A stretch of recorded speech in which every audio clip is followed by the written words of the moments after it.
সূরার সাথে মিলিয়ে অন্য একটা অন্য দুই রাকাতে দুইটা সূরা বা কয়েকটা আয়াত তেলাওয়াত করতে হয়, এটা তো মিস হয়ে গেল, আপনি এখন কি করবেন?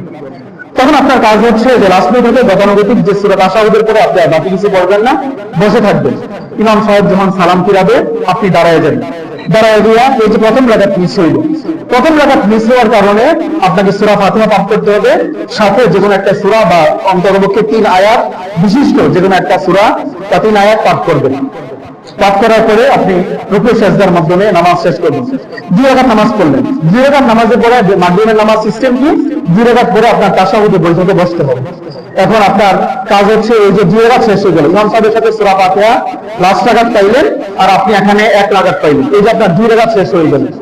এই 2 রাকাত শেষ হওয়ার কারণে আপনাকে তাশাহুদের বৈঠকে বসতে হবে, তাশাহুদ পাঠ করবেন, বাকি যাগুলো আছে দুরূদ শরীফ বা যা পড়েন ওগুলা কিছু আর আপনি পাঠ করবেন না। তাশাহুদ পাঠ করে 2 রাকাত শেষ করে তাশাহুদ করে আপনি দাঁড়ায় যাবেন।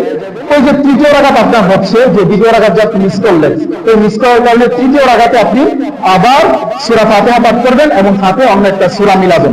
মিলানোর পরে তারপরে গতানুগতিক যে রুকু সিজদা করে তাশাহুদের বৈঠকে যাওয়ার পরে আপনি তাশাহুদ বা দুরূদ শরীফ বা যা পড়া তারপরে সালাম ফিরিয়ে নামাজ শেষ করবেন। এই যে আজকে 2 রাকাত পাইলাম না, 2 রাকাত করলাম না, বুঝবেন নামাজের পর আবার আমাকে জিজ্ঞেস করে নেবেন, সমস্যা নেই।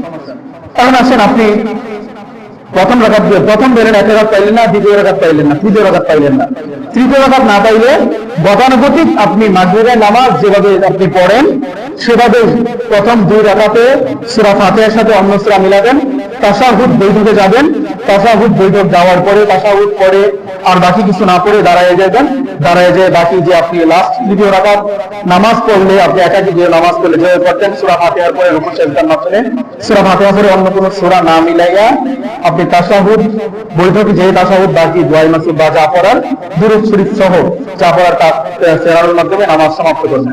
সুতরাং সম্মানিত ভাইরা আমার, এই মাসালাগুলো সুন্দরভাবে বুঝে নেওয়ার চেষ্টা করবেন। 2 রাকাত না পাইলে বৈঠকগুলো কয়েকটা হয়ে যায়, যেমন 1 রাকাত না পাইলে বৈঠক কয়েকটা হয়ে যায়। যেমন আপনি দ্বিতীয় রাকাতের পড়ার পরে যদি আপনি বৈঠকে এসে পান, তাহলে প্রথম একটা বৈঠক বসলেন, সূরা ফাতিহার পরে আবার বৈঠকে বসলেন, তাশাহুদ করলেন, একটা তো আপনি তাশাহুদের পরে আর কোনো দুরূদ শরীফ বা কোনো কিছু পড়বেন না। দ্বিতীয় রাকাতে আপনি যখন সূরা ফাতিহার সাথে কোনো একটা সূরা মিলাইবেন তখন একটা বৈঠকে বসলেন। এই যে দ্বিতীয় রাকাত শেষ হয়ে গেল, আবার যে বসলেন তখন আবার সূরা ফাতিহা সূরা তাশাহুদের পরে আর কোনো দুরূদ শরীফ বা কোনো কিছু পড়বেন না। সর্বশেষ যে আপনি সালাম ফিরানোর জন্য বসবেন তখন শুধুমাত্র আপনি দুরূদ শরীফ পড়বেন বা তাশাহুদের পরে যা পড়ার সেগুলো পড়ে সালাম ফিরাবেন। আল্লাহ তাআলা আমাদেরকে আল্লাহ তাআলা হাবিবের সুন্নাহ যেভাবে রেখে গেছে সেভাবে আমল করার তৌফিক দান করুক।